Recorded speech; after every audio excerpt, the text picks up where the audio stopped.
Welcome to Penrose Learning, where we make understanding easy. In this video, I will explain how to connect your Nissan Altima's Bluetooth.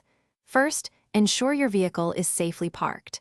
This is important for your safety and to allow you to focus on the pairing process without distraction. Next, grab your smartphone and make sure its Bluetooth setting is turned on and discoverable.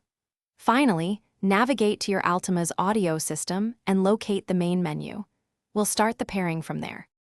Once in the audio menu, select the Bluetooth option. Depending on your Altima's system, you'll then choose Add New Device or Pair Device.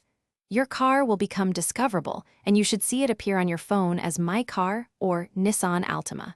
Select it on your phone. A 6-digit PIN will appear on both your car's screen and your phone.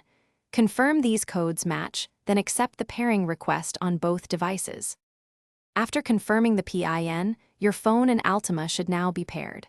Your phone will show as connected on both screens. Now, it's a good idea to test the connection. Try playing some audio from your phone or making a hands-free call to ensure everything is working correctly.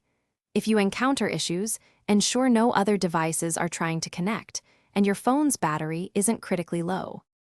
For optimal performance, consider deleting old, unused devices from your Altima's Bluetooth memory.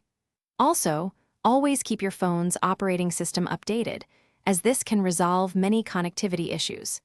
If you're still having trouble, a simple reboot of your car's audio system by holding down the power button for about 10 seconds can often help. And for a quick tip, if you're looking to streamline your meal prep, check out the leak-proof containers linked in the description below, along with other great deals. Thanks for watching. If this was helpful, leave a like and consider subscribing. See you next time.